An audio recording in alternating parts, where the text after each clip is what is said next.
Welcome to the Terrible Podcast with your hosts from SteelersDepot.com, where you can find all your latest and greatest Steelers news. It's Dave Bryan and Alex Kozora, always lit, talking Steelers. And now, here's Dave and Alex.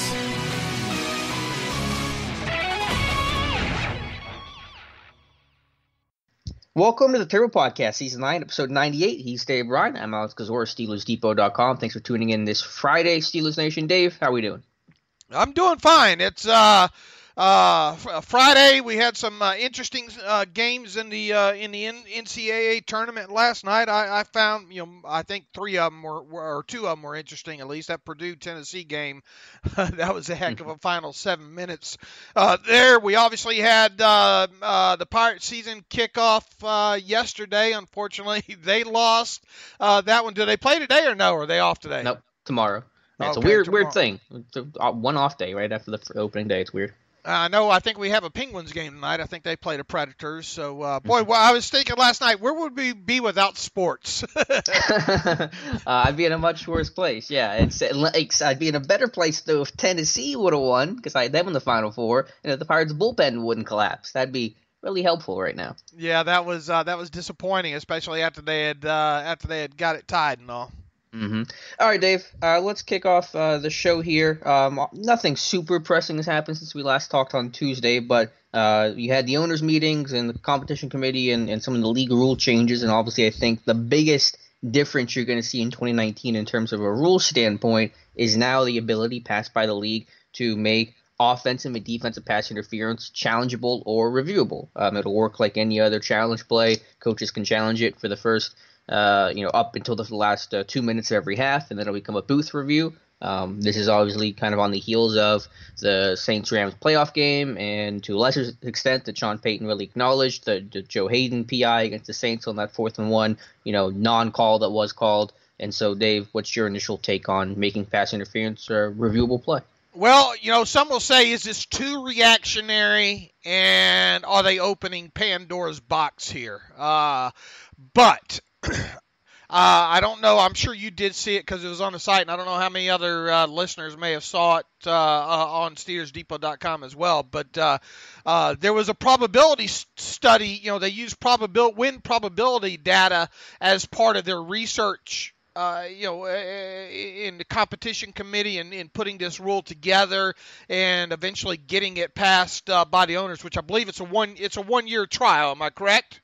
Yeah, I believe they'll revisit it in the 2020 offseason. Right. And, boy, when you look at would it be as big a deal if it wasn't spot of foul, if it was more like college, That's a good point. I guess that would be question number one. But, I mean, when you look at alone the one against the Steelers with Joe Hayden in the end zone against Alvin Kamara against the Saints.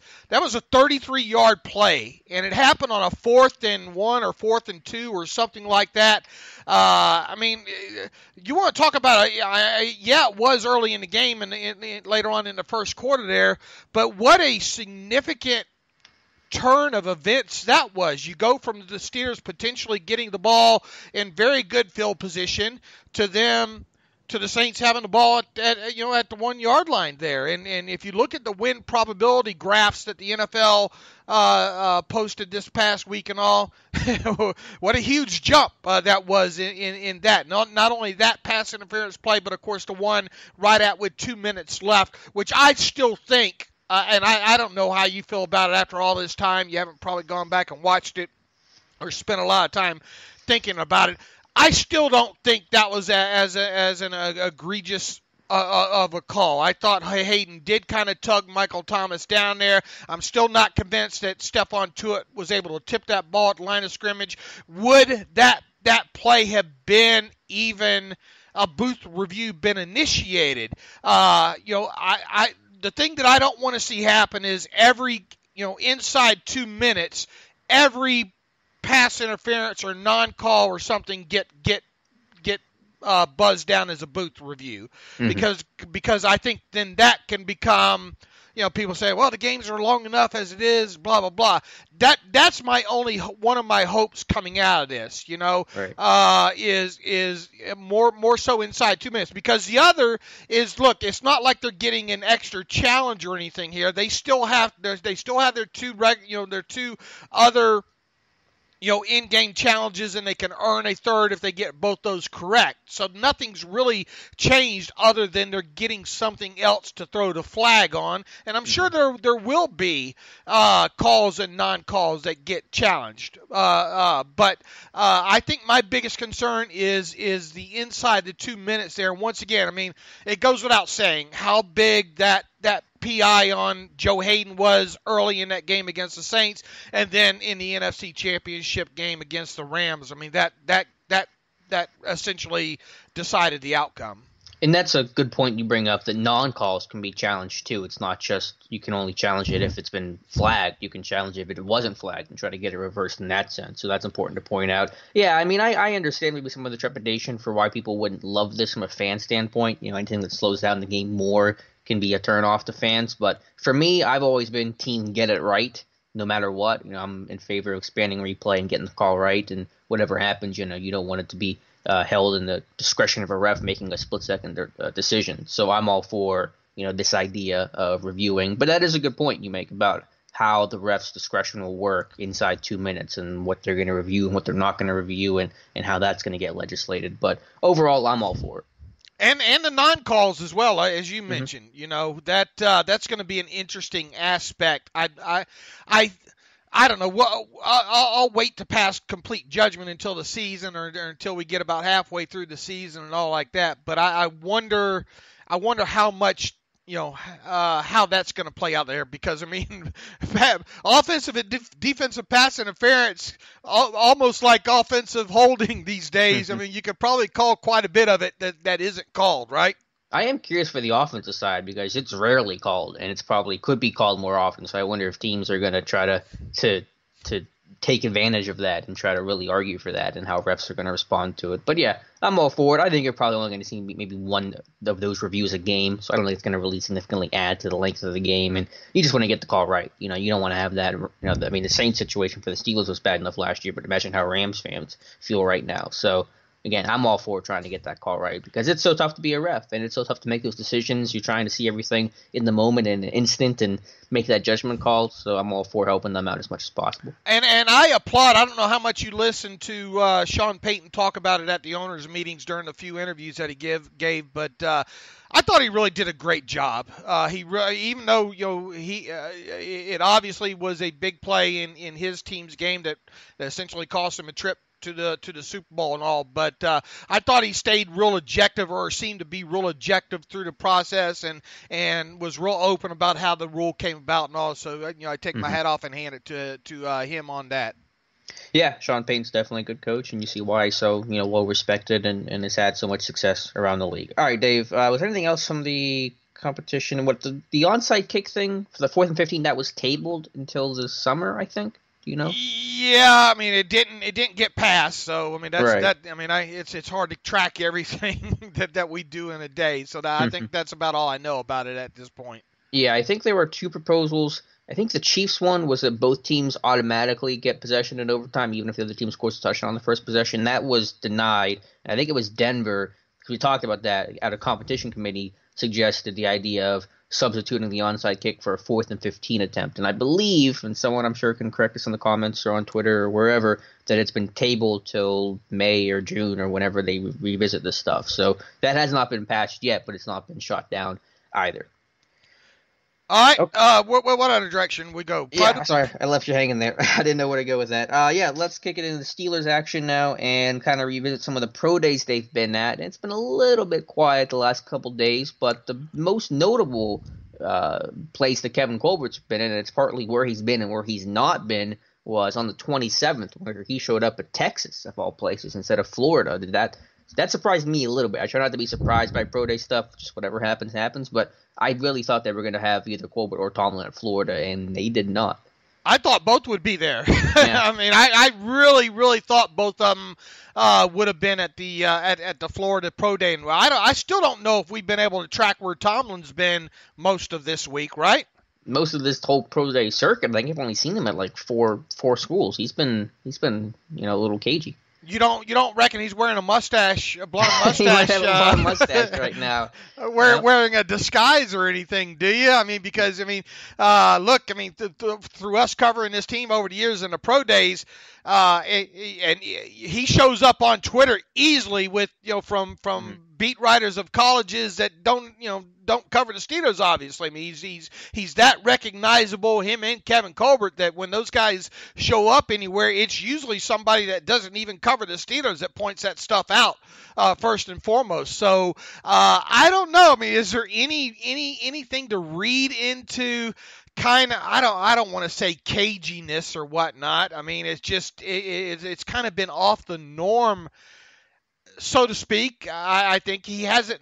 Neither one of them have been as predictable, I don't think, through this pro day circuit. And as we've said several times, we kind of use the pro day circuit and pre-draft visit as a predictive measure when it comes to trying to predict who the Steelers may and may not draft, and not losing track of Tomlin. We need to put some sort of a tracker on him or something. But a lawyer might agree with that. Losing track of him for a couple of days, and then Colbert showing up where he showed up. Did they have full flights that they missed? And look, I understand the league meetings were in there, but usually in the past those guys have had no problems after the first day or two of getting away and getting out to where they needed to go. Now, as far as the Florida Pro Day, I'm 97% positive Jerry Olsavsky was there, and I think you saw Rick Replenish there as well. Mm-hmm. You'll have to show me where Olsavsky, because I could not find. Was he? Did you think he was in the red shirt? Do you remember? kind of the pinkish orange. I don't think that was him. I know it was a bald dude, but Jerry does not wear pink. He wears a black Steelers shirt all the time. Yeah, well, like I said, I'm not. It sure did look like him run, and he was running. He was running the. It's in my Twitter feed. So is it? Well, yeah. If you go back through that, I'm fairly sure that it was him. But obviously I couldn't. You see a bald head and conducting linebacker drills. I mean, you put 2 and 2 together and get 8. But Tomlin has been, just to recap, I've only spotted him at 4 different pro days this year: Clemson, Michigan, West Virginia, and LSU. He was with Colbert for all of them. Haven't seen him since the 22nd. He may have snuck somewhere that we just didn't see, but as you said, he's a pretty recognizable face. And if a reporter or a beat guy doesn't spot him, then usually I do, going through photos and videos and stuff after the fact. Now, Colbert has been busy as always, and I think Colbert generally attends more pro days than Tomlin anyway. But it has been a slight surprise of where Colbert's been, and more specifically the last couple of days being at Texas A&M and at Texas, 2 schools that don't really strike you as having that slam dunk first-round prospect, because they do have a lot of talent. So, Dave, anyone from A&M and Texas really kind of stick out to you? Well, little Jordan Humphrey, who's not really that little. Not that fast either, unfortunately. Not that fast either. Who named? I'm trying to pull up the list of the names of Texas A&M. Obviously, look, and I put this on Twitter. Eric McCoy, the center guard there. I mean, that's an impressive kid, and not only that, if you search out on Twitter his post pro day interview, very, very, very likable kid there. So, but I think a lot of people would be surprised if the Steelers drafted an interior offensive lineman in the first couple picks. Now, Jay Sternberger also was working there, nose tackle Dalen Mack, Kingsley Keke, who I don't think I've watched much of him, and running back Travion Williams was also at that pro day at the Texas A&M. McCoy, I would think, would be the highest rated guy there, right? Yep, I think he's going to be a top 50 second center off the board behind Bradbury kind of guy. And Sternberger, where is he? He's kind of a mid-round guy, right? Yeah, I put him borderline late day 2, early day 3. Good receiver. I think as a blocker, there's a lot of question marks, which is typical for those A&M guys. So someone that probably wouldn't fit too well as a number 2 tight end in Pittsburgh. Outside of those guys that we just named, I mean, what, did he just miss a flight or what? I mean, because he wasn't that same day was Iowa State Pro Day, right? Yep. They had somebody there, but it was not Colbert or Tomlin, which is for the Hakeem Butler truthers, that's going to hurt you. And for the Arizona State Pro Day, we saw Daryl Drake there and spending some time with N'Keal Harry. N'Keal Harry there. So that, I don't know how much can be read into that, especially if Tom, because we know Colbert wasn't there. And I think I talked to one of the NFL Network guys that I get some information with on Twitter, and he said he didn't see Tomlin there either.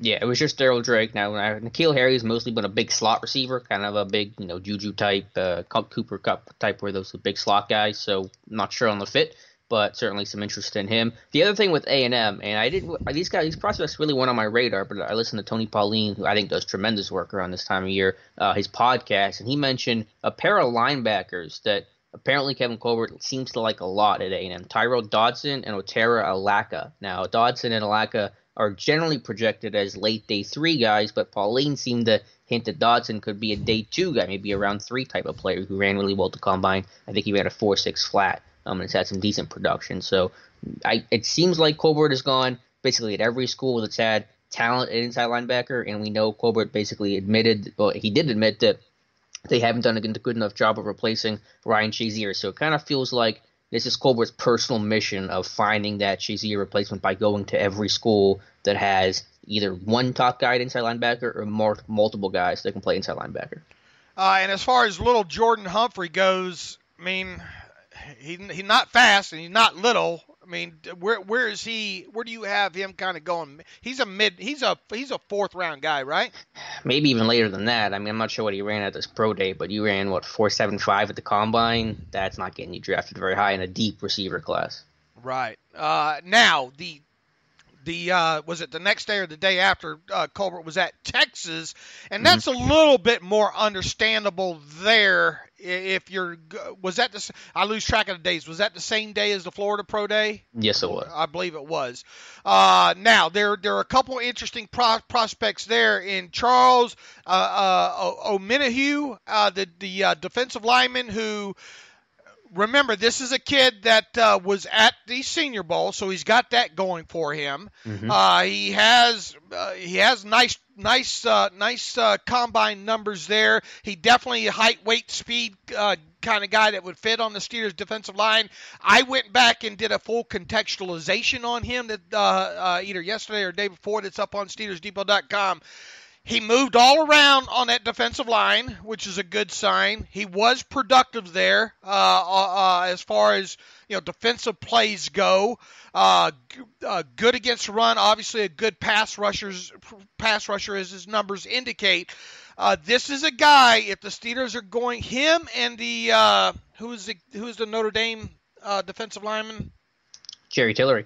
Right. Those are 2 guys. And if you're going to probably draft, if the Steelers are going to draft a defensive lineman early, one of those 2 guys could be the guy. And I really like Omenihu's tape from what I've seen. Now, there's been talk about, well, he's just, he could lose some weight and he could become another edge, an outside linebacker. I don't see it. I think, if anything, he puts on another 8 pounds, 9 pounds, and then really gets into that near 300 range like the Steelers like those their 4 and 5 techs to be there. So I think Omenihu is a guy that should be on mock draft radar for sure for the rest of this way. I agree, but the issue I struggle with is where do I slot him? I mean, I've heard him kind of as a mid-round guy. I've heard him as a potential late first-round pick. I mean, do you have any sort of insight or any feeling, since you've seen him maybe more than I have, contextualizing him, of where you would pick him? Well, I mean, when you talk about rounds and only having 32 picks in a draft, I think a good spread would probably be later, bottom half of the 2nd round to the top of the 4th, somewhere around in there. I mean, he is, to me, though, one of the I view him as a better, I've read a lot of stuff on him, a lot of opinions on him. People say, well, he could be a base 4-3 end. I don't get that feeling as much. Do you? I mean, he obviously could play there, I think, but I view him maybe as a better kind of an odd front guy, then now obviously in today's NFL, and especially with the Steelers, you get a lot of the hybrid fronts and all like that, and I think he's perfect for that. So he's gonna be attractive to 4-3 and 3-4 front teams, but as far as him really splashing and being, say, a bottom of the first or middle of the second round pick, I personally, I'm not seeing it. I view him more as like I said, maybe a bottom half of the second to the top of the fourth round guy. So third round would be perfect, I think. Yeah. So you're thinking like 83, 66 or 83 would be the sweet spot for him? I could see it. Yeah, I could see it. Mm-hmm.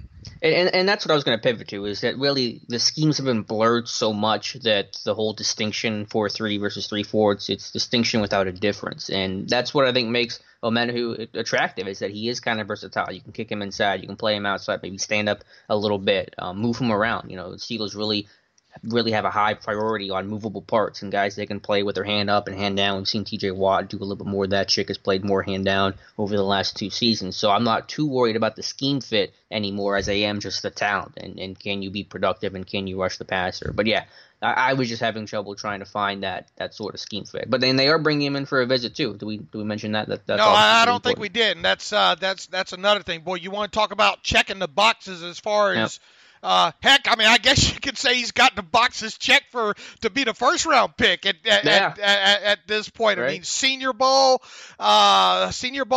kid, a productive college career.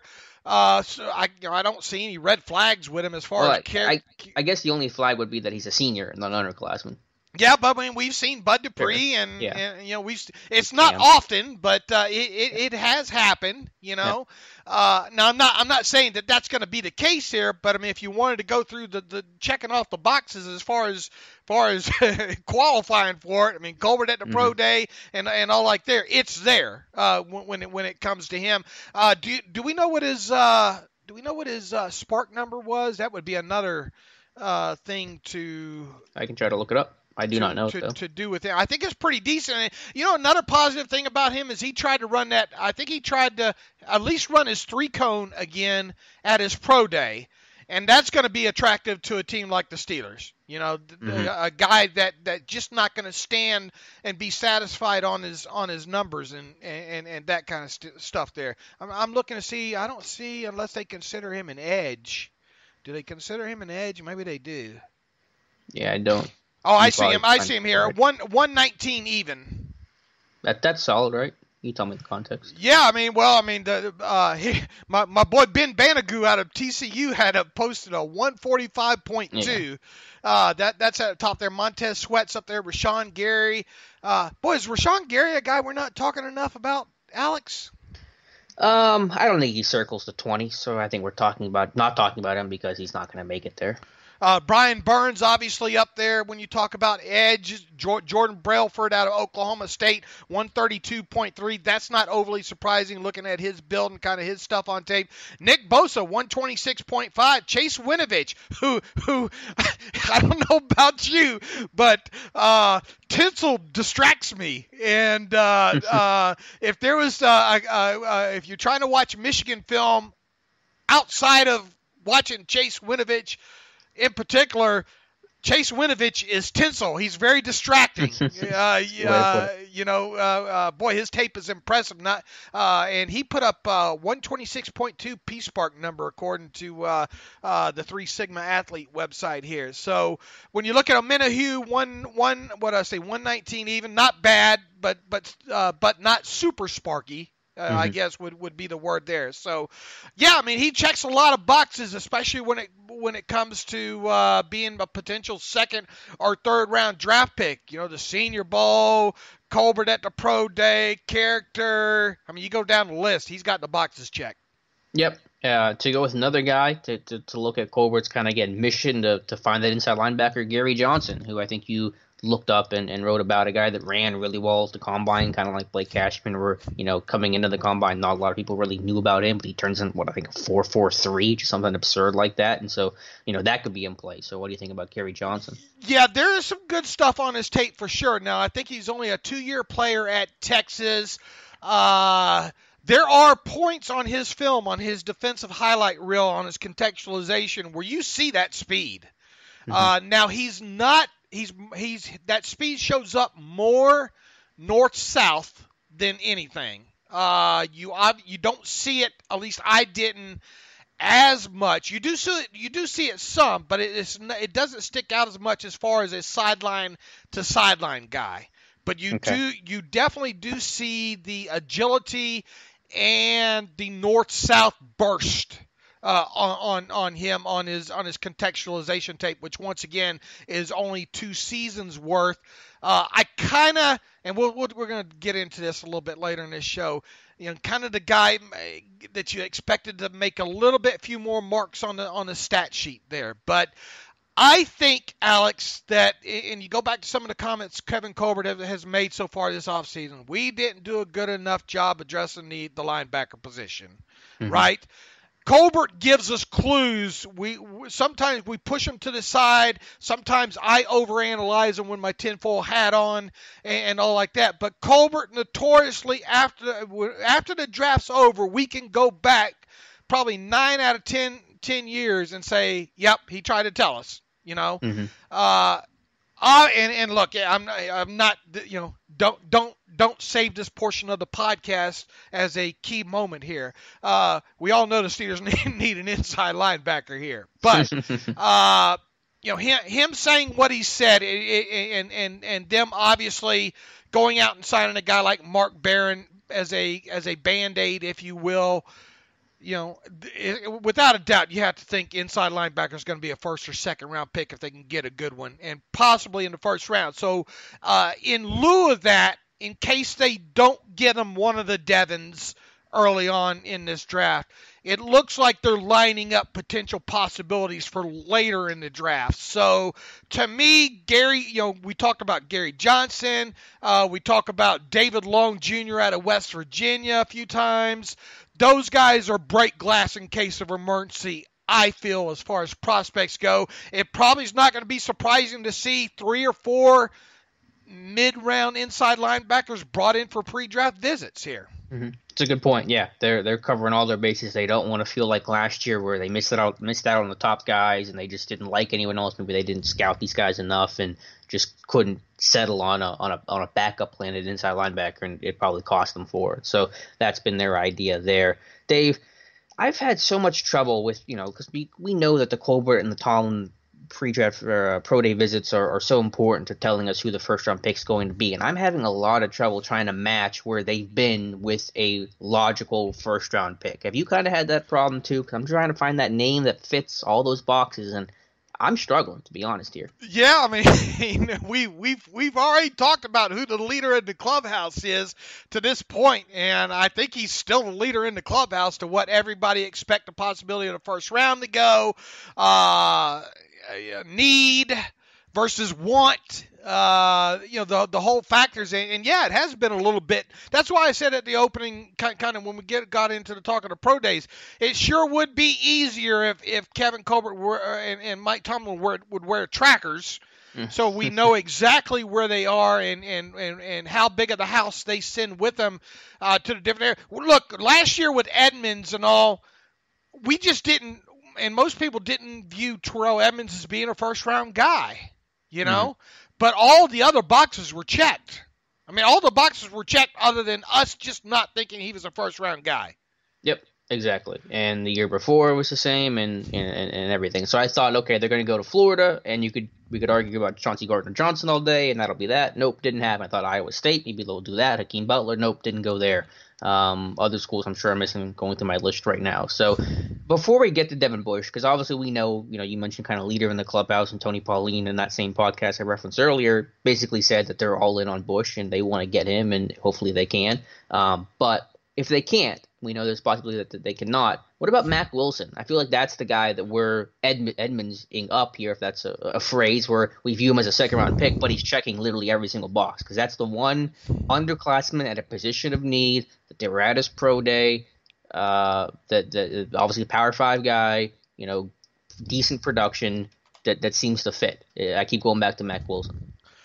Yeah, And why would they not, if they can't get Devin Bush, tell me why they would not take Mack Wilson? Because he's checking every single box. I've done a contextualization on him, I think, as well too already. And like I said, unfortunately he was one of the guys that I first turned the tape on this year and I just didn't see the playmaking there. But is this another guy that we're going to be saying, well, they reached, you know? But all the signs were there. Like, how many underclassmen are fitting that Colbert Tomlin pro day mold? I mean, Bush, obviously, maybe a Trayvon Mullen, Grady Williams kind of thing, but corner is down on the list of needs. Like, I'm really struggling. So I keep going back to Mack Wilson and saying, putting our personal evaluation and opinion aside of it being a reach potentially, or he's a second-round pick, which is how we viewed Terrell Edmonds last year, he's hitting everything. Are we not giving any of the Clemson kids enough respect? I think that's a good point. You were talking about one name that I was talking to somebody last night about who could be a wild card here. What about, what's his name, Colin Farrell from Clemson? Right. That edge guy. Right. But I mean, that's a name I think about. And you go back and you look at him and say, what is he, Yeah, but does that matter? Like I said, with the schemes blurred, I know he's a little bit bigger. I think he bulked up at his pro day, but if he can kind of be a hybrid guy, then that might work. Right, and he is a guy that, depending on what you read and listen to, he could be there at 20, right? Yeah, I think there's a decent chance of it. So, I don't know, but with Mack Wilson, I keep going back to that. But let's go to Devin Bush, because you wanted to talk about Devin Bush, and I started to watch him a lot. But before we do that, wrap up what you've seen in pro days, the rest of the spotting of the Steelers at pro days this week. Nothing too crazy. Again, Colbert being at Texas A&M. I think the pro days finish April 4th, and you're going to get a lot of stuff out west. And I'm really circling that Washington pro day. I forget what day it is, I think it's Monday, isn't it? Monday. Okay, I don't know what day it is, but it's before April 4th, because that's the last day. I think Stanford is the big one on the 4th. But I know they don't go out west too often. They have before. They've been at Stanford in the past. But there's a pro day you want to go to, it's got to be Washington, because you got Byron Murphy, you got Rapp, you got the linebacker whose name I can't remember right now. You got Drew Sample, the tight end. I mean, you got a host of names. You don't have just one guy. You have a ton of talent. So I have to think they're going to go out there, because I don't think there's a big pro day that day competing with Washington. Yeah, but I mean, and look, they have gone out west before for a first rounder. I mean, David DeCastro comes to mind. Who else? I just know they've been at Stanford. I think they've been at maybe USC, not recently, but they've been at USC. They've been at Stanford. They can make the trip out west. Right. So, I mean, it's definitely going to be – I mean, I don't know about you, but it's going to be hard in whatever my final mock looks like to put a player that Kevin Colbert wasn't at the pro day, right? Yeah. Yeah, and that's when it goes back to that first pick, and I'm staring at 20, and I'm thinking, if it's not Devin Bush, I mean, Devin Bush is the easy guy to slot in there right now, obviously, but if it's not him, then who? And that's where I got to take a long time to think. Other places they've been, in terms of Colbert Tomlin, we just mentioned all that. Yesterday they were at Virginia, Utah, Houston. The day before, Utah State, Mississippi State, Memphis, Florida, Maryland. How about Darnell Savage Jr.? Think about guys at 52. I think of Darnell Savage Jr. And then, of course, Arizona State with Darryl Drake. That Savage is a kid. I think they reportedly already have him lined up for a pre-draft visit as well too. He like Charles Omenihu with Texas. I think Savage is a guy that you better have circled and be thinking about putting in your mock drafts. Oh, by the way, Chauncey Gardner-Johnson is going to end up with the Patriots. I'm convinced already that's going to happen there. Was there a report, or are you just getting Bill Belichick was all over the Florida Pro Day and all, and I just know Chauncey Gardner-Johnson is going to end up as a Patriot in probably the second round or whatever. I don't. Did the Patriots have a second round pick this year? I forget, but I don't know. Sure. But I've already come to the conclusion that that's going to happen. I was so you want to talk about a guy we talked about early on in the process. I even had him, I think, in my first mock draft right out of the chute there. Has anybody had a worse pre-draft run than Ja'Kai Polite? It's hard to top. He had the pro day. He admitted he was terrible at the combine. He goes to this pro day, and I guess that hamstring's still bothering him. He ran, a 4.96, I think, and he did a couple drills. I watched. Did you see some of the drills he did? He was like just going at quarter speed. Maybe that hamstring injury was bugging him that much, but he did blame it on that again. Now how much? Now he did say too. I think before the combine, the warming up for the combine, he tweaked that hamstring as well too. Now look, if you're better off to me if you got an injury just not running. Mm-hmm. If something don't feel right, don't run. I mean, would it hurt? I mean, if you have confidence that your film's that good, and make no mistake about it, you go back to the film with Polite, especially last year's film's good, right? I mean, yeah, the film isn't the problem. So it's everything else since then that's the problem there. But we talk. It seems like every year there's an edge that we talk about. Kind of the tweener that we say, and I made sure to caution everybody right out of the chute. Is he gonna be this year's edge that we're talking about early high early on that all of a sudden slips on down? I think we have our answer now, but I think it's for reasons other than just tape or position and height and weight type of issues with him. But man, you have to wonder if that kid is wondering, I should have stayed in school at this point. Yeah, unfortunately, reality is for a lot of guys, even guys will be worse off than him, underclassmen that don't get drafted at all. Obviously, Polite will get taken, but guys that don't get drafted and struggle to make a team, then you'll really wonder about their decision making. Somebody might get him a nice little player there, as far as his head. Yep. If his head checks out and everything, I mean, like I said, his tape's not bad at all. Well, I think about Orlando Brown Jr. last year, who had arguably one of the worst combine performances of all time and fell to the third round, and the Ravens got a steal. I watched him last year. That dude played really, really well. He's going to be a fixture on that O-line for a long time. So, yeah, I mean, it's been a bad process for Polite, but by no means is that a death sentence that says he cannot play in this league and he will never have success. No, he could turn it around, but he's going to have to turn it around pretty quickly, and his draft stock certainly hurting. I do have a mock draft going up on Monday, so I just want to tease that. I've actually written it out, the list, and I think it's going to be interesting names. I think you guys have a lot of debate about it. So you need to push that back, because I got to get mine out Monday, and I don't want you have you got that in drafts yet? No, I haven't written it, but because I don't want to be accused. Let me get mine up on Monday, and then you do yours towards the end of next week. How's that? All right, that sounds good. Because I haven't put out, I don't think, my second one yet, and I don't want to be accused of stealing your players. Well, I'm going to be accused of stealing your players. Well, I mean, it works out better that way, doesn't it? Well, for you. All right, Dave. Let's get into Devin Bush now, because I saw you tweet the other day to somebody that you wanted to have a long discussion about Devin Bush. You're the crazy man that said watched every snap of his from this past year. I got in his tape a lot more heavily last night. I have not watched every single game, though. But where did you want to go with Devin Bush? Yeah, and I already had a lot, knew quite a bit about Devin Bush, obviously, before doing so. But after doing, some statistical research on him, and obviously having his combine numbers and pro day passed and all like that, I wanted to go back and take a real long. Why don't you first set this up by saying exactly what Tony Pauline had to say during one of his recent podcasts? Yep, I'll quote him here, talking about Devin Bush and the Steelers being at their pro day. This is Pauline here on his podcast, The Calm Before the Storm. You can check out. He says, quote, a Michigan coach right after the pro day. It looked like the Pittsburgh Steelers had 10 coaches and scouts on hand for the Michigan pro day. They were all crowding around Bush the entire workout. While the number of Steelers personnel people on hand was probably an exaggeration, his point was not lost on me. And that is all signs point to the Pittsburgh Steelers selecting Devin Bush in the first round if he's available to them, end quote. So, and that's not really an exaggeration. We know they had at least 8 Steelers on hand, so that somebody maybe we missed. They could have easily had 9 or 10, and we know that Devin Bush is probably number 1 on their radar. But as Pauline said at the end there, that's the important caveat, is if he's available, and we know that for him falling to 20 is not the most likely thing to happen. Now, we talked about 2.5, whenever the Michigan Pro Day was after that happened, we both said, this is a guy, because of a lot of people thinking that Devin White's going to be the first off-the-ball linebacker off the board. We said, okay, Devin Bush is the leader in the clubhouse probably right now. I don't think that's changed at all.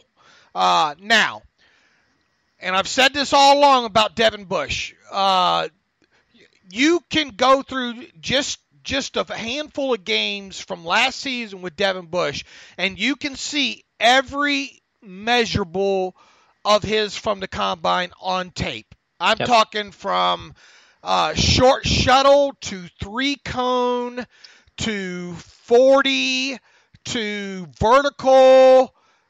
What did he bench? 18? I can look.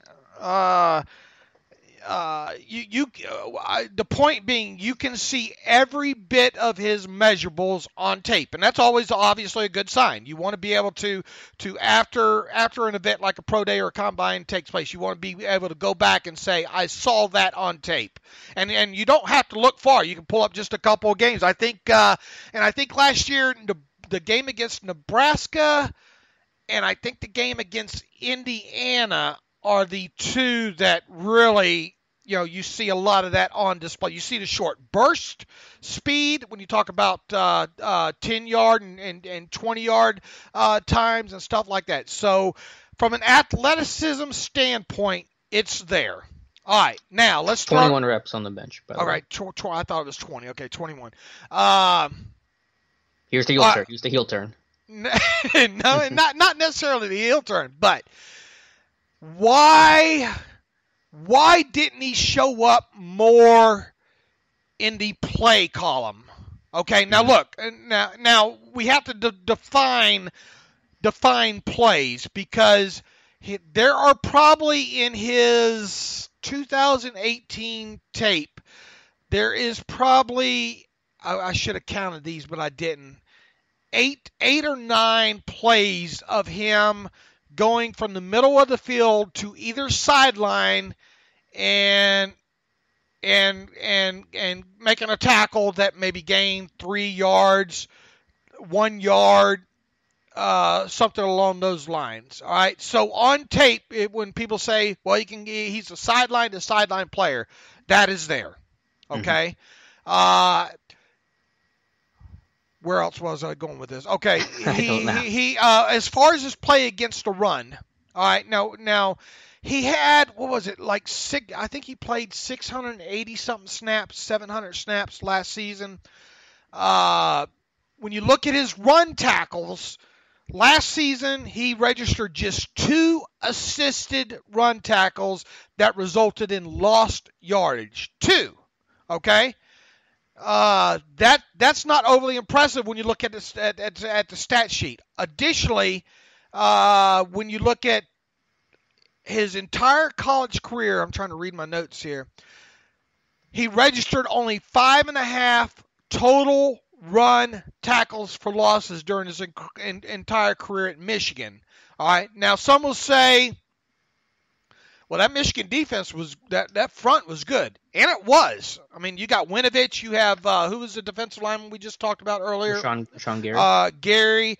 That defensive front was good. They were making a lot of plays there. But I wonder, outside of the sacks, which here's another thing with him that shows up on tape, most definitely through all of his years tape, is he is good at finding creases as a blitzer, as a green dogger, as a guy that can even go around the edge. We talk about seeing his 3-cone time on tape. He is a guy that can twist around the edge and get to the quarterback, or get a pressure, get a sack, or get a hit on the quarterback. So him going north and south really isn't the problem there.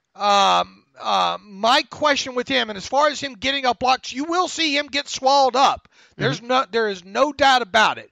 But on the flip side, you have to give him credit that he does have the ability to slip blocks at the second level, run under or over blocks on offensive linemen trying to get him, and with receivers too out on the edge. There's a play. Man, I want to say it was against Nebraska, where he does a great job of slipping underneath the wide receiver block. He is good at covering. He is good at tracking the running back, kind of the pitches and the quick screens towards the sideline and all like that. My only question is, Alex, with him, is my biggest question with him is where was the more statistical production with him, even with run stops? His tape is not littered with run stop or run fails. And run fails, of course, is on first down. If an offense does not gain 45% of the yards needed, in other words, 1st and 10, if they don't get 4.5 yards on first down, that's considered a fail. All right, 2nd down, 60%, and obviously 3rd and 4th down, 100% there. You just don't see his tape littered with stops, and you just don't see his tape littered with run TFLs, pass TFLs, pass breakups, interceptions. Go. I'm not worried about that lack of production. And I understand off the top, looking at just the numbers, why there would be concern there. You want to see guys have high levels of production. If they don't, then you wonder, what production they're going to have in the NFL. But I'm really not worried, and for multiple reasons. Is that, one, I think this is a structured defense where you had to really play gaps out. There was a lot of one-gapping. There was a lot of shooting gaps. And you were either turning the running back out or, you were getting, kicked down by the lineman because you shot the gap and it forced someone else to make the play instead. And I don't put that as a negative on Devin Bush. That's the structure of Don Brown, the defensive coordinator's scheme. I think there were plays that he made that don't look gaudy on the stat sheet. Again, coming across the field to take her back in the flat and not allowing a yak, giving up a 2-yard reception. That's a play that's going to look like just a tackle on the box score. But in reality, it's a high-level play. Look at Ohio State, dropping into zone coverage, getting depth, and forcing an overthrow down the seam. Paris Campbell, it's not going to show up in the stat sheet at all as anything because he didn't get a hand on it, but he forced the overthrow. Those are playmaking plays that few guys can make, but you got to have. I look at a guy that was responsible in a lot of read option stuff, played on the edge, so he forced the give or the read, whatever one he wasn't taking. And that, were solid plays that obviously aren't going to let him make any sort of run tackles or run stops. And here's the big kicker for me is that he played, 12 games last year, right? I think. Whatever the number is. He basically missed 3 of those. So I really consider Devin Bush playing 9 games last year. Because you look at Notre Dame, he left at halftime. Ohio State, he left early. He came back in that Notre Dame game, I think. For like 3 plays, and he left again. Right. And then he left early Ohio State. He skipped the bowl game, so he didn't play for that one, so missed stats there. There were a bunch of blowouts. Michigan had blowouts over Western Michigan, Nebraska, Rutgers. He didn't play at the end of the Maryland game. So you do all the math there. That's about basically 3 games of action he missed, either because of mild injury, none of them long-term, or being pulled in a blowout victory. And so I think if you were to look at him playing in 9 games and look at his stats that way, or if you look at him playing against Notre Dame, Ohio State, what he did in a half of action, I think both those games he had 6 tackles, a tackle for loss, a sack, a pass deflection, making big plays in a half of action. Then I go, oh, okay, I understand why his stats weren't higher or bigger, because the scheme, some of the stuff where it just doesn't show quite the same on the stat sheet, or that he just wasn't playing in that game. And I didn't mention at the top that he only played like 690 or 700 snaps. And you're right, he did leave and a lot late in a lot of those blowouts. Him and Winovich, for that matter. Yeah, and he missed basically the second half of the Notre Dame and Ohio State game. And he played really well. He had 6 tackles and like a tackle for loss in each of those, so he did that basically in a half of action. All right, now here's another thing that stuck out to me digging deeper into his numbers. In the 14 total games against the ranked teams that Michigan played during Bush's career, he recorded 2 pass breakups, 0 quarterback hurries, 0 forced fumbles, 1.5 sacks, 1 interception, and 1 TFL non-sack. What was that against? How many sacks? 1.5? 1.5 sacks. So basically 2 total TFLs. All right, 1.5 of those were sacks and 1 non-sack. And 0 pressures? 0 hurries. Oh, I got to disagree with that. I got a Notre Dame hurry that wasn't a sack that I can point to all day, because that was one I think he should have been given a sack on, and he got robbed from it. Okay, well I didn't have that charted, but okay. 0. It was him coming off the edge on the left side. He beat the back. Someone else came in and got the sack, but he was right there to blow it up too. All right, but I mean there was a sack on that play though, right? Yeah, he didn't. I don't think he got the credit for it, but he should have gotten at least right. credit. Well, I mean that I didn't count that as a hurry. Okay. But that's what I'm saying. There are impact plays that he makes that don't show up on the stat sheet for whatever reason because it was I said he can blitz. I mean, he has a unique ability of being able to slip under through creases. Or you got to admit though, he did have a lot of free runs. Yeah, he did. I mean, he's a little Vince Williams where, you really want to scheme it for him and he can be really effective. But I think one-on-one with backs, he wins most of those matchups. On tackles and guards, guards really not really tackles. He's going to lose. Like he's going to go overpowered. But if he's on a back, I like his chances. Now here's the other thing. People say, but he's so good in coverage. Well, his tape is not littered with running down the field. All right, he has a lot of zone drops. Okay, quite a few. Very rarely, I think I had him charted at like 10 targets. If you count kind of running backs past the line of scrimmage, I don't knock and I wish Pro Football Focus would do this as well too. I don't see how you can charge a guy in coverage for a running back catching a ball or a wide receiver catching a ball on a screen behind the line of scrimmage because you're not going to get there. So right. I mean, why charge that as a completed target in there? But as far as stuff past the line of scrimmage, there's not a lot there. I mean, very rare he'd line up outside and ask to run with people down the field. In fact, one of those times I think later in the season he did that and he was flagged for pass interference on one of them. Can he do it? Yeah, I think so. But don't come to me and say, oh, well, he's so good in coverage because it's just one-on-one coverage because there's not a lot, especially in his 2018 film, that indicates that there's a large selection to look at. My thing with him is that you go back and find me the plays where he struggled, where he could have made the play and he didn't. I can't find many. I'm sure there are a couple out there. I mean, I have one or two notes where he filled the hole and he couldn't make the tackle and the running back got through, but I can't find many plays where he could have had a tackle for loss and he just missed it or something, it didn't happen. And so that's why I don't worry about the production as much because he played assignment sound. He was spilling these runs. He was forcing them to help. He's got good techniques, got good angles with the football. He's blowing some of these plays up, forcing them back to bounce it out elsewhere. And those are just as impactful as tackle for losses in my book. Look, he's a good tackler. I think I had him for nine missed tackles last season. So, and that's only just his 2018 tape.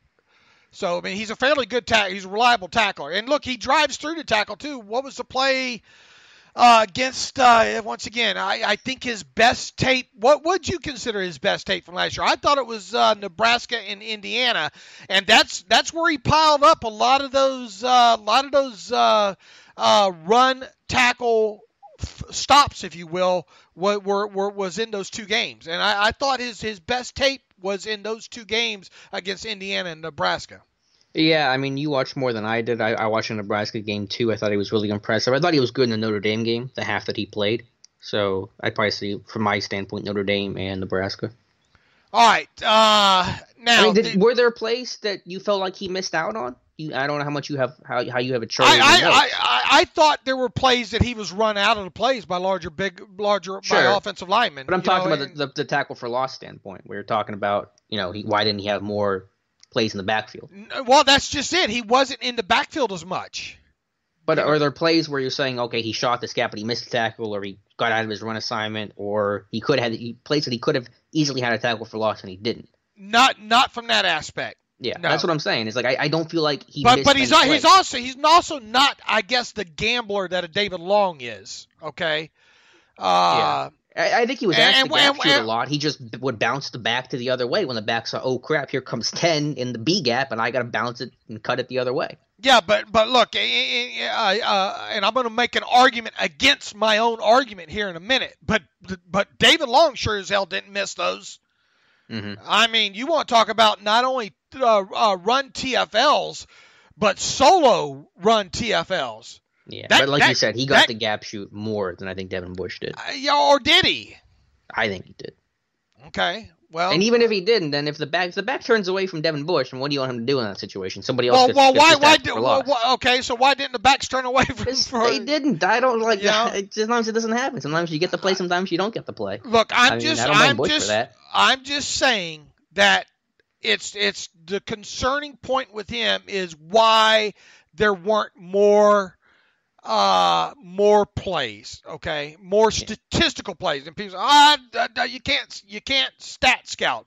You're right. You're exactly right, because I wanted to make sure. Well, okay, now when I bring this up, what is going to be the counter argument to a guy like Bush from a statistical standpoint? And I think all you have to do is go back to last year with a guy like Lander Vander Esch. Okay, I think if you go and research his stats, you're not going to find the TFLs, the run TFLs. Okay, but when you look at what now you got to remember, you had the planet theory involved with him, right? Yeah, big guy that can move. You only got there are only so many people walking around the planet his size that can move the way he did. Obviously an instinctual player, but not a guy that showed up a lot on the quote unquote defensive contextualization stat sheet, so to speak. Yeah. So, but in the NFL, man, you got to have these impactful plays, right? You have to have these forced fumbles. You go through any NFL inside linebacker, you're not going to see them making four run TFLs a game. All right. But you definitely want to see those guys in the backfield more, making disruptive plays that could potentially change games. And I just don't see, at least in this 2008 tape, I just did not see enough with Bush to my liking, and that's where all of my concerns have been, because I've said right from the get-go, he is an athletic dude, all right? His combine numbers back that up. His tape backs that up. It'll be curious to see how his game translates to the NFL game as far as the key plays go, because in my opinion, there weren't enough to match the athleticism in at least his 2018 tape. For me, I think he made a ton of plays that aren't going to look on the stat sheet in terms of tackles for loss or sacks that were highly impactful. And for me, it was 66 tackles, 8.5 for a loss, 4.5 sacks, 4 breakups, and I'm calling it 9 games, not 12 games, because you look at the context, he didn't play 12 games, he played 9. And so I think 8.5 tackles for loss, that's a tackle for loss a game. 4.5 sacks. Now you got to remember, those sacks count as TFLs, Alex. Do they in college football? Yes. All right. Well, still, it's a tackle for loss per game. It's tackle for loss / sack per game with the 4 pass deflections, with all the other impact plays that he made. Because to say that he played in 12 games is just, to me, incorrect. I'm not saying that you say that, but I know that's what people will say because that's what shows up in the box score. But he didn't play 12 games. He played 9. All right, let me. I've got the charting here from him in front of me that I did, and I'm going to tell you from the 2018 season, he had 1, 2, 3, 4, 5, 6, 7, 8, 9, 10, 11 total TFLs. Okay, 1, 2, 3, 4, 5, 6 of those are full sacks or half sacks. 6 of those plays. He had 11 of those? No. What I say total TFLs? Yeah, I'm saying I said 11 total TFLs. I was reiterating. Right. Because I'm looking at it at Sports Reference. It says he had 8.5 tackles for loss. So I'm kind of no. This is his entire college career. 11. Oh, his entire college career had 11 TFLs. 11 total TFLs. Hold on a minute here. The Sports Reference has 18.5. Hold on a minute here. I'm trying to chart and talk at the same time here. I mean, maybe it's a subjective stat. Maybe some places have it different, but I don't know where else to look up his stats, because I'm looking at 18.5. 18.5 tackles for loss, 10 sacks. I don't know if you count those twice or not. Hold on a minute here. Maybe this is 2018. Hold on. Let me get his. Let me sort this by sacks here. Yeah. All right. I have. Okay. I think this is probably. Hold on a minute. 2018. 1, 2, 3, 4, 5, 6 plays that he was in on sacks. So that would have been, and let me see. He had 1, 2, 3, 4 solos and 2 assists. That makes sense. Okay. Okay. So that would be 2018. Yep. So I'm. And then, but then that's the sacks. Then there's run plays too. Those are sacks. Now let me give you the total tackles for losses here. Sort this out here real quick. Other non-sacks, 1, 2, 3, 4. That's the 5 that I talked about. And only 2 of those were against the run, and both of those were assisted. All right. He had 11 in 9 games. He had 3 against pass plays, and all 3 of those were solos. Right. So so the sheet that I have pulled up here on his charting is evidently just his 2018 numbers. Okay, yeah, I didn't think that was his whole career. So that's 11 in 9 games, and considering the scheme and considering all the context that I said, I'm okay with that. I'm more than okay with that. And once again, I counterbalanced it by saying, look at a guy like Leighton Vander Esch. So, it's understandable why he's a first-round talent. Yeah, but you need a 3-down guy. Like I said, my biggest concern is where the production was, and hopefully at the NFL level we would have more of that. But don't all the things I said that make sense about the scheme, about the plays that he made that aren't going to show up as God?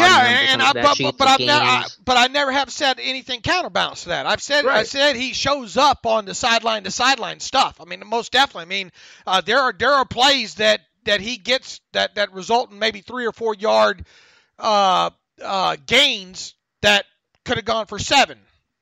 9. But doesn't that alleviate your concern? Because you say you're still concerned by it, and I get that. But the context should alleviate your concern, doesn't it? I just have more concerns of why why there weren't more defensive plays throughout the field. But I think what I say explains it. I mean, you can disagree, and that's fine. But I feel like what I said explains why he answers the question of why he didn't have more production. We'll see. I mean, because he's doubt. Look, I mean, and this goes back to, okay, Dave. Well, how do you feel about him? I mean, I feel fine about him. After definitely watching his tape, and I did make sure to circle. I haven't watched every 2017 game, but I've seen quite a few of them. As far as that concerned, that's once again, it's my biggest thing is why statistically there weren't more plays made. Would you take him at 20 now that you've seen that you scouted him as hard as you're going to scout him? I think. Would you? Yeah, there's not going to be a better when you look at need versus how far this thing slips down after. Mac Wilson's not on his level. Okay, it's both of the Devons, and then it drops down. And look, I like it or not, I'd put David Long Jr. up in the top 5 or 6 at off-the-ball linebackers in this group. But there is a big gap. You don't see, at least, and one thing I haven't done, I've contextualized David Long, but I haven't watched every snap of David Long, okay? You don't see as much of the sideline-to-sideline stuff with David Long. You definitely, you definitely don't see it in Mac Wilson as far as that goes. So the drop off, obviously, between the 2 Devons and tier 2, whoever you want to put in that second tier, is a pretty decent gap in my opinion. So if you go through the Blues Clues and all, and I mean Bush is a guy that has to be in play there. Yeah, no, I think he's the guy. And I think, and contrary to what a lot of people still believe, I still think there's a chance that more likely Bush, one of the 2 is going to be there at 20. Now, I've gotten this. Would I trade up for Devin Bush? Well, I might give up a 3rd for him, but would I give up a 3rd and let's say fifth or sixth, whatever the trade chart works out to be. I don't know, man. I mean, would you trade up for Bush? And if so, would you go up? What would you give to go up to get him? Would you give your second to go up and get Devin Bush? Probably not. I'd give up the third and the fifth. Why? And if I'm giving up the third, I can give up the fifth. I'll live with it. Why isn't it? Well, you've made such a great case for him. All right. Why wouldn't? Go ahead. I'm sorry. I'll let you finish. Why wouldn't you go up 5-6 spots for him? No, I said I would go up for him. I said I wouldn't give up the second. And it's not – I wouldn't give up the second not because I don't like Devin Bush, but because I really probably wouldn't give up the second for anybody because I need that second-round pick to address my other needs. And I feel like that's such a high-value pick where I can get a really good player, especially at, like, say, receiver, where the depth is really strong that I don't want to wait. You know, if I trade 52 and something else, where I don't want to wait and maybe miss out on a guy. I know I have 66 sitting there, but that's still 14 spots. So it's not a Devin Bush thing. It's probably I don't think there's anybody, unless we're talking like a top 5 pick, but then that's not going to work. But there's nobody I'd trade my second round pick. But I would do a third and a fifth. Do you like his chances of being there or no? No, I'm not going to rule it out entirely. But 4 linebackers went in the top 22 last year with Roquan Smith and LVE and Evans and Edmonds. And I know the Steelers are 20, but the idea are 2 guys going to make it to 20 when 4 guys barely made it to 22 last year in a really talented class. I don't like the odds there. I think there's such a premium on that position and those guys, and there's only 2 of them, and there's a big drop-off after, as we talked about, and I can't see him going all the way to 20. All right. Anything left? I mean, we hammered him pretty well. Yeah, that was our little war room there. That was good, though. No, I think that's everything that I had. Did you anything else you wanted to add on Devin Bush? No. I mean, just look, he remains the leader in the clubhouse. I don't see how he can't. Now the question becomes: we talked about this a little bit earlier. What about that tinsel floating around out there in Chase Winovich? Are we just way too high on him? Is this a guy that could potentially be a guy that probably a mid-second round guy that the Steelers take in the first round? Because say what you will about him, he shows up all over that tape. Yeah, super high effort player. You know how I compare him to, not literally in terms of play, but in terms of the way we think about him? Jesse Bates. Remember Jesse Bates last year? First round pick, Steelers love him, first round pick, goes in the second round. That's how I see Winovich. He's going to be that guy. Oh, maybe he could be at 20, but in reality, he's going to be a bigger play for, let's say, pick 52. But T.J. Watt was a guy that, you could make some strong arguments for being a bottom, a later round guy in the first round. But quite honestly, when push comes to shove, I couldn't pull the trigger on him. I don't think back in my final mock draft, even though I had mocked him, I think at one point as a first round pick, I had him viewed more as a top 50 guy. Well, I mean, you say bottom round guy. He was the 30th pick of the first round, so he was a bottom first round pick. I had him mocked. I mean, I don't feel Watt is the same way as Winovich. I think Watt was strongly a first round guy, and I think Winovich is a second round guy. Winovich has got a lot of nice, a lot of nice hand usage, and burst and get off, and he can get to the quarterback. Yeah, really good play.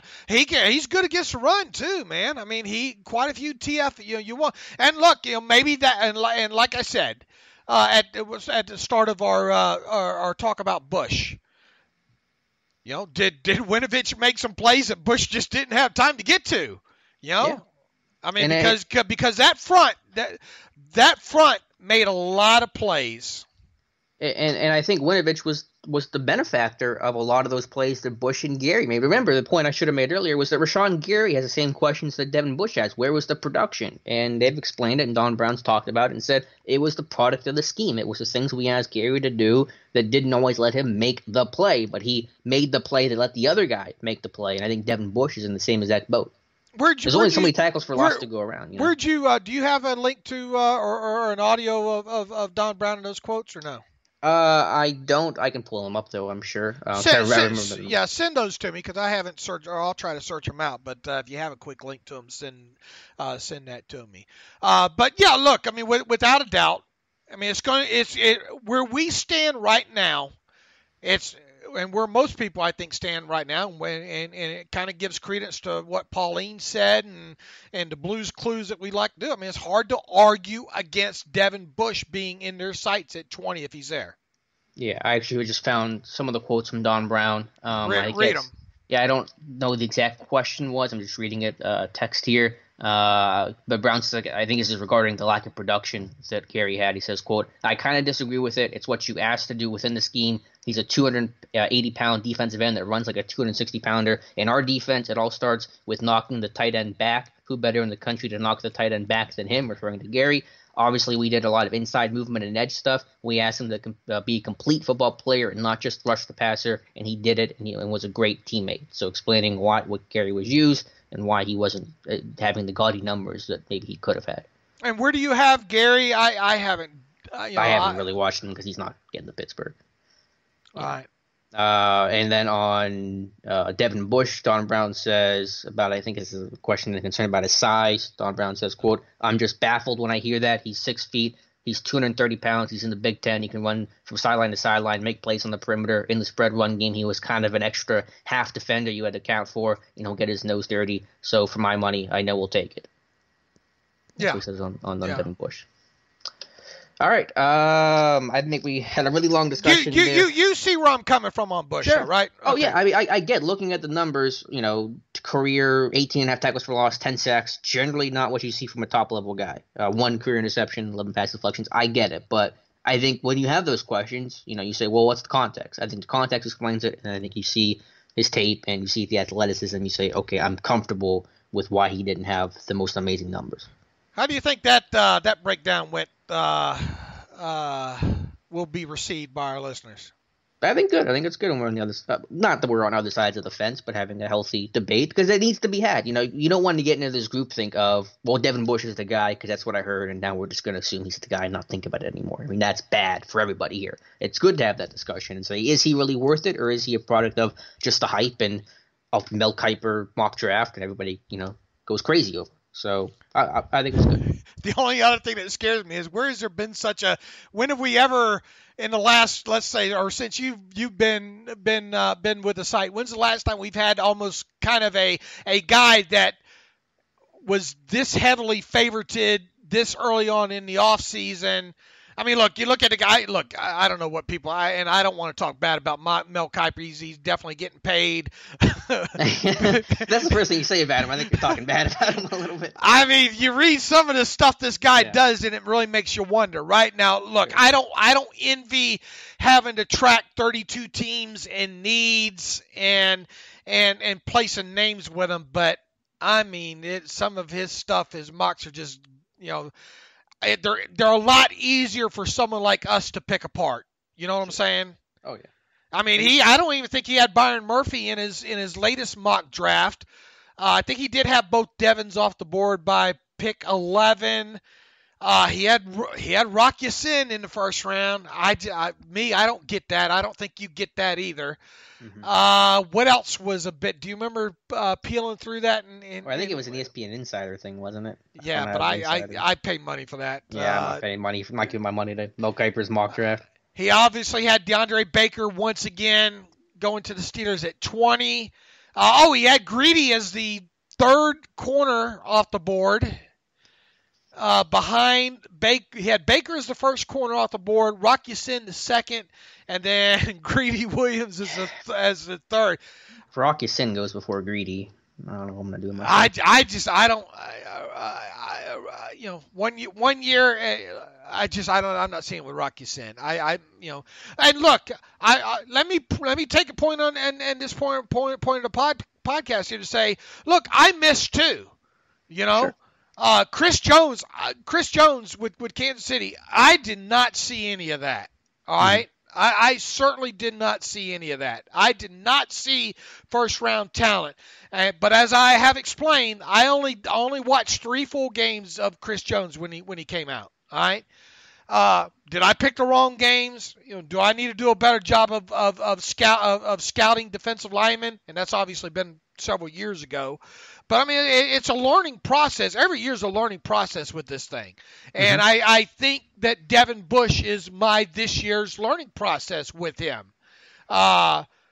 And I think it should go back. And if I was talking to myself in this instance, I would say, Dave, the tape does not lie when it talks about a guy like Devin Bush. And like I said right from the get-go with Devin Bush, every aspect of his measurables is there on tape. So that you have to respect that as being the primary aspect when evaluating him. Mm-hmm. Yeah, we all get it wrong. Anyone who says that they get it right all the time is just lying to you, and don't listen to those people. I was not a big Cam Newton fan, and Cam Newton was fantastic. All right, now let's go back to, I think you kind of tried to hint on this early.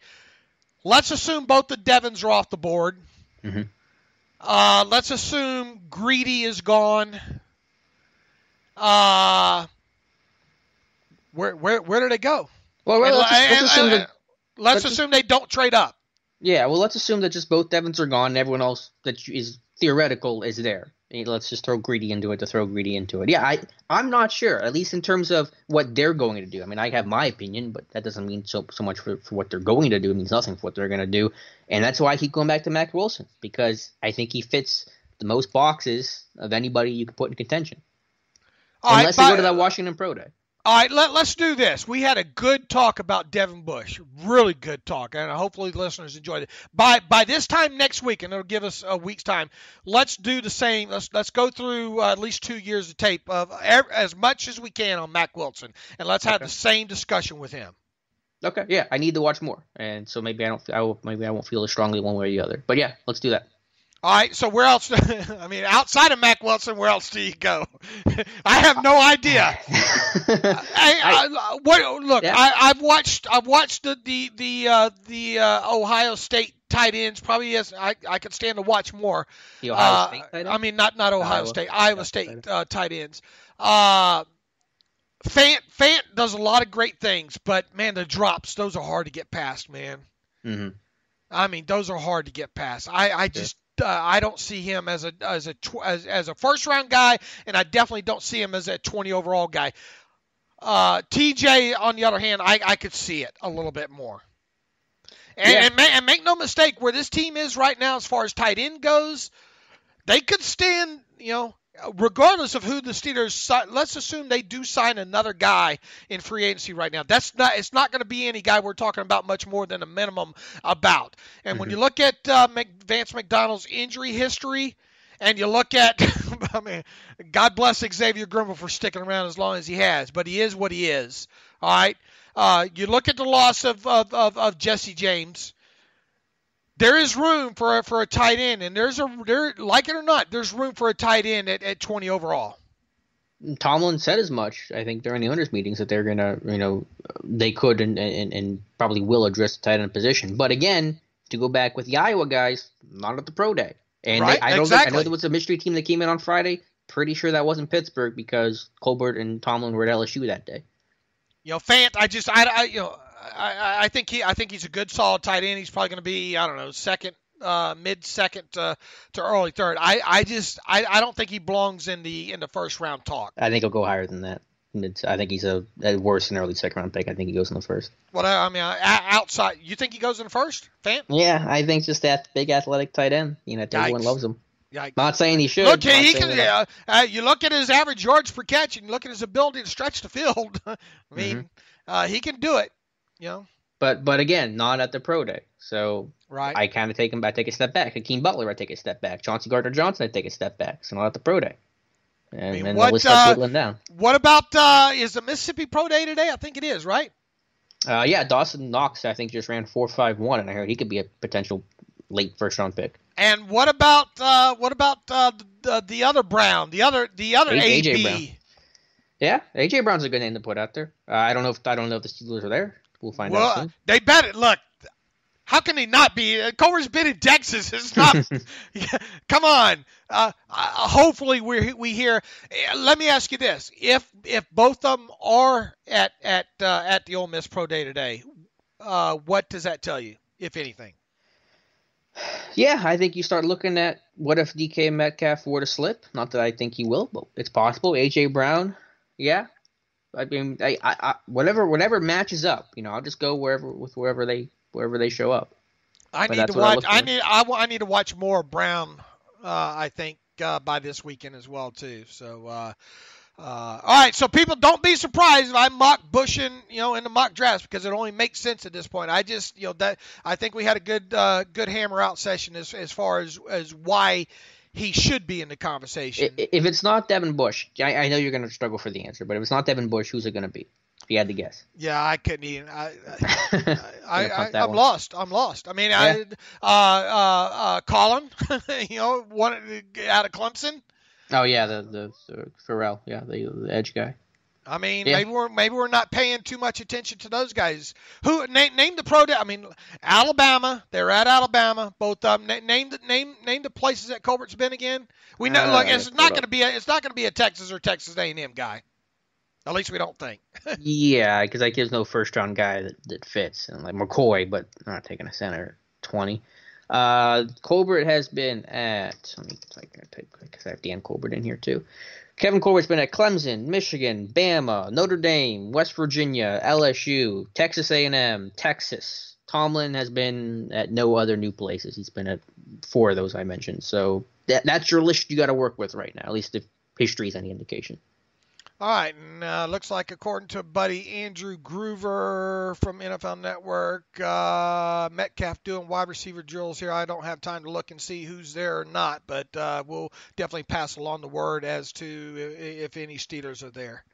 All right, Dave. We ran long, so let's table some of the safety talk I wanted to get to in the AB phone call for maybe Monday's or Tuesday's show. Let's get into some reader emails if we have. I'm sure we have many. All right. Jonathan Mason writes in, Dave and Alex, assuming Bush isn't at 20 and Greedy is, I could see Tomlin and Colbert having a hard time passing him up because of his traits. Do you think his lack of willingness to tackle would turn them off? Also, do you think having a guy like Terrell Austin would help develop corners better? Thanks as always for answering the questions. Take that, Alex.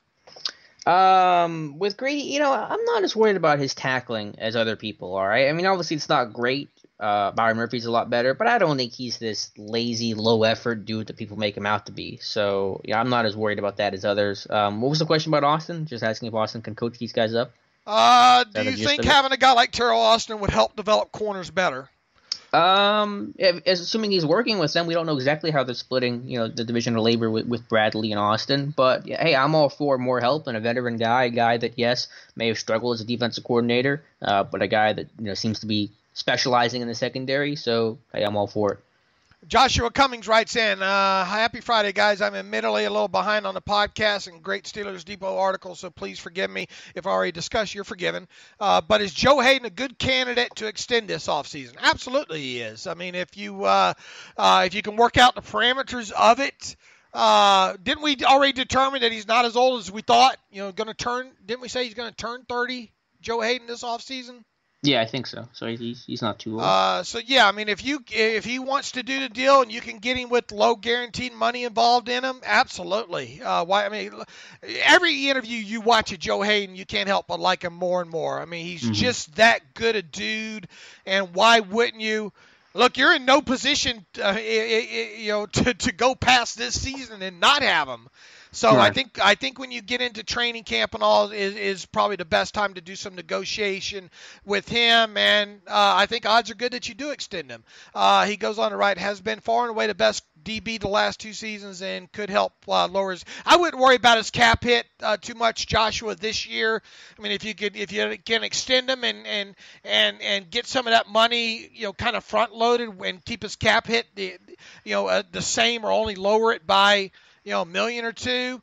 I don't be concerned about lowering the cap hit with these guys. That stuff always comes out in the wash per se. Part B to that question, quoting Hayden from today, it's a business. Does having Drew Rosenhaus as his agent deter the Steelers in any way? I would think not, given that AB is such a unique talent, unique situation.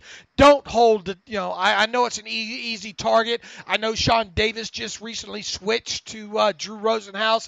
I know Mike Hilton about the same time last year switched to Drew Rosenhaus. Don't get caught up in the agent here. Don't get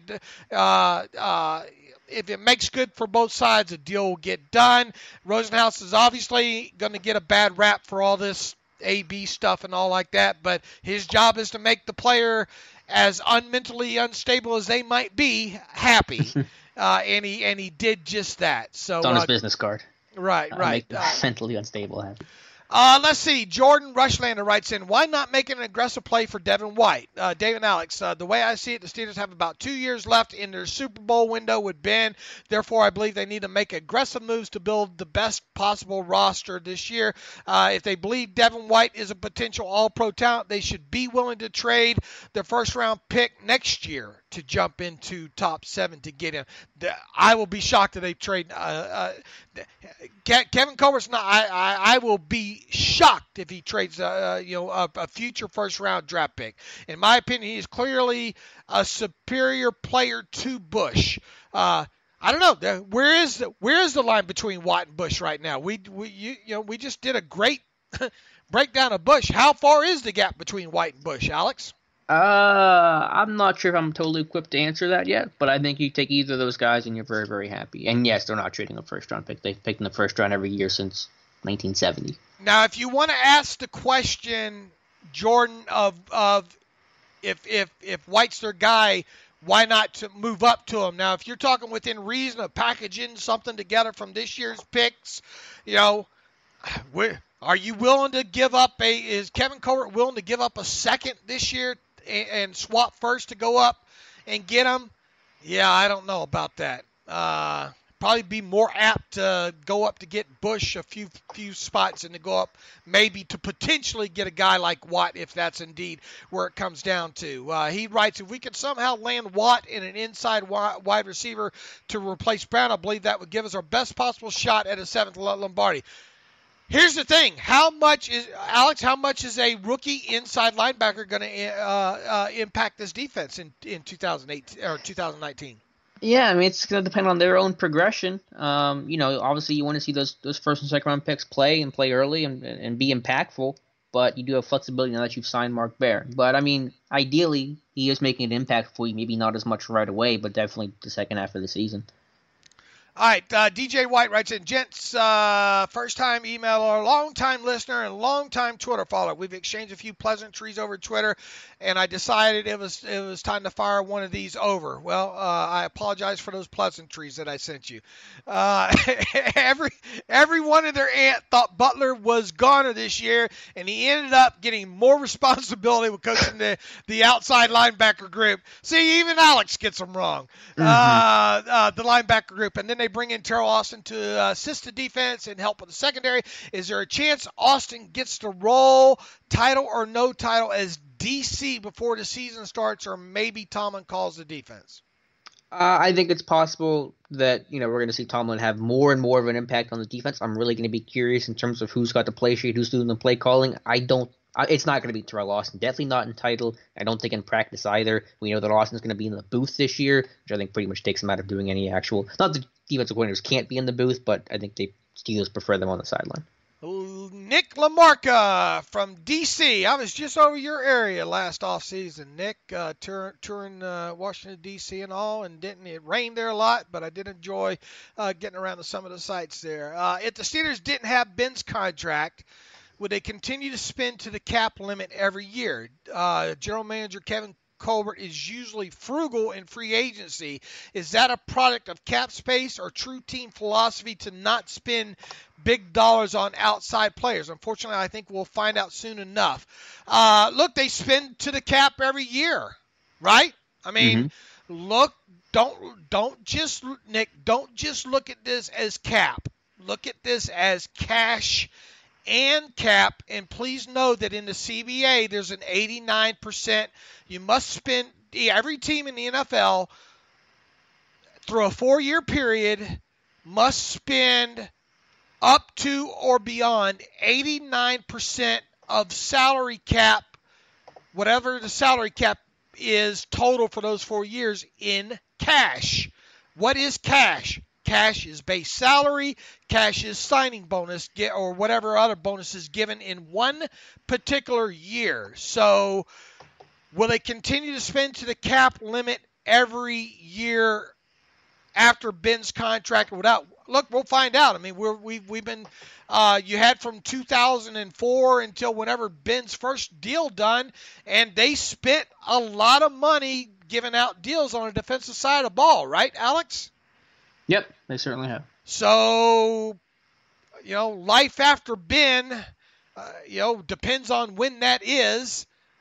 I would, and if Kevin Colbert's still a GM, I would still expect him to spend to up to the cap. Now, I don't expect them to be big players handing out those big contracts during free agency still. I still think that the organization, even without Colbert, will take a measured approach to free agency. Hopefully that answers the question. Do you agree, Alex? Yeah, no, I think you summed it up pretty well. Addition of Terrell Austin. Let's see. This one's from Terry Stone. He writes, Ted Nguyen, who I know both of us follow on Twitter for his film analysis. I think he writes mostly about the Raiders now. Indicated that the addition of Terrell Austin is great for the Steelers. He mentioned the Steelers looked like they were trying to go from spot dropping to pattern match during the season and looked totally lost in the Steelers games that he broke down. Ted noted that Terrell Austin is very good and experienced in pattern matching as a coach. Can you explain these concepts, and do you agree with Ted? Also, do they have the right players for this, or are there certain players in the draft they might be better qualified for pattern match? I know you've written and we've talked about pattern match quite a bit, but sum that up quickly. Yeah, pattern matching basically is a combination between man and zone. It really becomes a matchup zone or matchup man coverage where you're playing your coverage is based off the receiver's route. So if the routes go one way, you might play it, this way. If they go a different way, you might play it a different way. That's kind of hard to explain, I know, but basically it's all based off. It becomes man coverage, but it's all based off of who takes who on how the release is and how the routes go. So that's the idea there. Yes, the Steelers have done more man coverage, more pattern matching. Yes, it's been hit and miss, so I generally agree with Ted's assessment. He's very smart and a really good Twitter follow. Mark Long writes in, are you kidding? I watched 3 minutes of David Long's 2018 game versus Oklahoma, and he's not draftable. 3rd round, spare alert. If the Steelers cannot do better than that, just go with what we have. Dave, put down the weed or the edibles. He watched 3 minutes of the 2018 against Oklahoma. Oh, Lord, and he's not draftable. I don't even know how to respond to that. Is David Long Jr. draftable, Alex? Did I make a mistake? I think you're safe. I think he is draftable. Man, it's been a long time since I've been on the weed. Man. Okay, Mark. What'd you do with the other 27 minutes of the half hour? All right, Ryan Hoffmacher writes in, hi, Dave, just checking out your recent post on Devin White in the draft. He's a top talent. Do you realistically think that he'll fall that far? My name is Ryan. I work with, let's see. Ryan, look, we'll see. I mean, I think there's a chance he falls. That's all I can tell you. I mean, we never really know until this thing gets here. There have been instances in the past where people say players won't fall and they fall. So all we can do is break down these players the best we can and see whether or not they fall. From Chris Carey writes in, great job. Thanks for all you do. Question about Artie Burns' confidence issue. Do you think this AB trade could be good for Artie's future with the team? We all know how much of a jerk AB has been this past offseason publicly. Can you imagine how much of a bigger jerk he was to Artie at practices? AB has been quoted as saying he goes 100% in practice because he loves the feeling of dominating another man. That man has to have been Artie. Look, AB has dominated anybody's gone against, not just Artie. Between AB's physical skills dominating Burns, plus he's like a verbal abuse, it makes sense to me that Burns' confidence may be shot. It's shot because he not playing quarterback well in games. And I think Mike Tomlin mentioned that the most in one of the blurbs that he just had about him. In-stadium stuff is the things that are most disturbing probably about Artie's probably a much better, I don't know how he can't be. Artie's probably a much better cornerback in practice than he is in games, Alex, right?